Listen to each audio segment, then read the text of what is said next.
Salut à tous, on se retrouve aujourd'hui pour parler du dernier épisode de la série Gen V saison 2, en espérant que c'est le dernier épisode tout court, hein, qu'il n'y ait pas de troisième saison, hein, parce que là, le dernier épisode, à l'image de tous ceux de cette saison-là, hein, il était vraiment bien foireux, foireux, foireux, hein. On a vraiment une impression que ça a été bâclé, hein, qu'il fallait terminer cette saison et que voilà, ça s'est fait misérablement.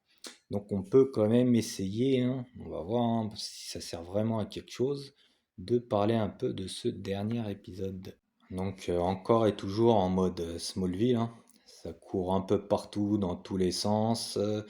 Voilà, un tel a besoin d'aide, un tel a besoin d'aide. Voilà, bon, voilà.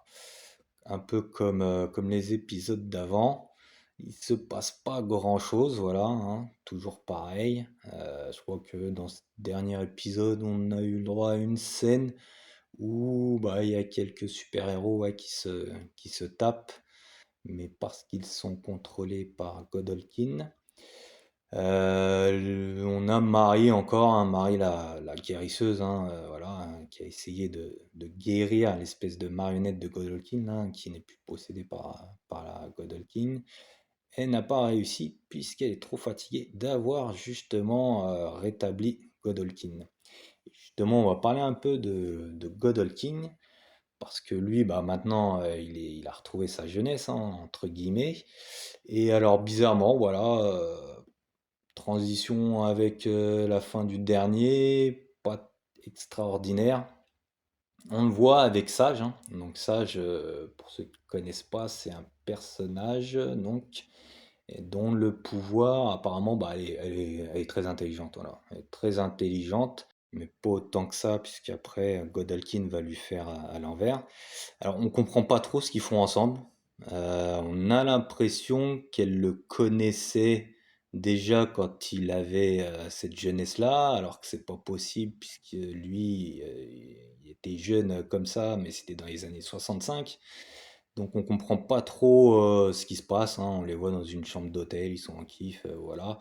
Donc apparemment ils avaient un plan, voilà. Bon, ok, ils avaient un plan, voilà. Ça c'est la nouvelle de l'épisode. Ils avaient un plan et Godolkin, lui, apparemment, il en a un autre. Lui, il est toujours dans son kiff en fait, d'exterminer les super-héros au final, soit qui ont des pouvoirs qui servent pas trop à grand-chose, voilà, ou soit ceux en fait qui se servent de leur pouvoir pour faire n'importe quoi, tout et n'importe quoi.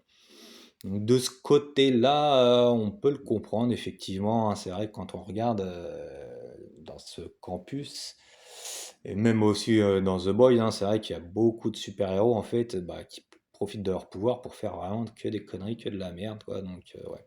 Donc là-dessus, on peut le comprendre. Et donc voilà, il lance un appel, hein, via les réseaux sociaux pour les super-héros du campus, hein, s'ils veulent justement intégrer une classe, voilà, qui va faire dans ce campus, hein, dans un espèce d'amphithéâtre, je sais pas trop quoi là. Et au final, c'est un piège en fait. Il les ramène pour exterminer ceux qui jugent en fait qui ne sont pas assez forts ou qui ne méritent pas d'être vivants. Voilà. Et au final, hein, comme je vous dis, ça va être vite fait, hein, puisque automatiquement il y a la Marie, voilà, et ses amis qui arrivent à la rescousse des autres petits pauvres super-héros. Et ils arrivent en plus un peu bizarre, hein, parce qu'il y a Marie qui arrive et qui vient avec le mec là qui se carre v'là les trucs dans le fion. En fait, c'est un gars qui se carre, qui peut se carrer d'autres gens en fait carrément il se les enfile dans le fion. Et là, apparemment, ils sont tous arrivés dans son fion en fait. Et à un moment donné, on les voit tous sortir les uns après les autres du fion du Lascar, quoi. Voilà. Bon. Voilà, ça c'est bon, ok. Ok, ok, ok, c'est leur kiff. Et donc, voilà, après, on vient une bataille avec Godolkin, tac, tac, tic, tac. À un moment, il prend possession quand même de la marée, il a réussi. Mais il y a le père. Il y a le père de André qui revient maintenant, lui, il a des pouvoirs, il est quand même assez balèze, hein, on dirait un espèce de magnéto. Il vient, il le cogne Marie reprend ses esprits, elle arrive et elle explose Godolkin. Il n'y a plus rien, peut-être, il y a juste le tronc qui reste. Voilà. Et donc, bah, c'est à peu près comme ça que ça se termine. On a une petite scène à la fin, hein, apparemment, pour faire une espèce de passage des super-héros de Gen V à The Boys, puisqu'on voit à la fin, en fait, hein, ils sont dans une route là où il fait nuit, et il y a Stella et E-Train qui viennent, ils leur disent ah, ouais, vous voulez participer à la résistance? Bah, venez avec nous. Et ben voilà. Voilà comment que ça se termine. Donc là, voilà, c'était pour l'histoire. On va peut-être essayer de parler assez rapidement hein, des acteurs qui, même eux, j'ai l'impression, ne croient même pas à leur personnage et en leur jeu d'acteur, quoi. Donc ouais, effectivement, un peu tous, hein, c'est un peu tous le même cas. Moi, je les ai sentis vraiment fades, hein, les acteurs. Leurs personnages, pas ouf non plus. J'ai l'impression qu'ils sont pas très travaillés. Ils sont, voilà, au final aussi, bah, automatiquement, bah, pas très bien joués. Je pense que les directions d'acteurs aussi n'ont pas été faites convenablement. Moi, la Lizzie Broadway, donc c'est l'actrice qui joue Emma Meyer, je la trouve bah, moyen. Et puis même son personnage, franchement, il sert à rien, quoi. La meuf, va être dans la deuxième saison, peut-être qu'elle a dû deux ou trois fois grandir et rétrécir, mais ça a servi à rien, quoi.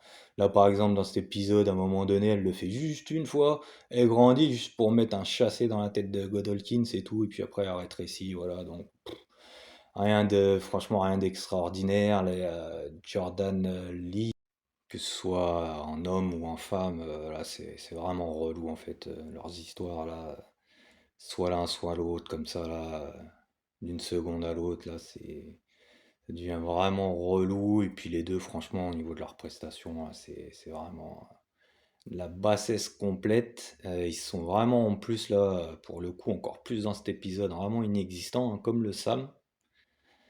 Sam aussi, inexistant, pareil, hein. Alors il y en a en plus, hein, ils ont des bons pouvoirs, hein, mais ils n'ont pas été assez mis en avant. Après, il y a peut-être aussi une histoire de direction d'acteur qui a pas été faite convenablement, hein, je pense aussi. Mais de toute façon, hein, je crois que les acteurs hein, de base, hein, déjà je sais même pas d'où est-ce qu'ils sortent. Moi personnellement, pas l'impression de les avoir vus autre part. Mais ouais, là ça donne pas envie en tout cas de les voir autre part.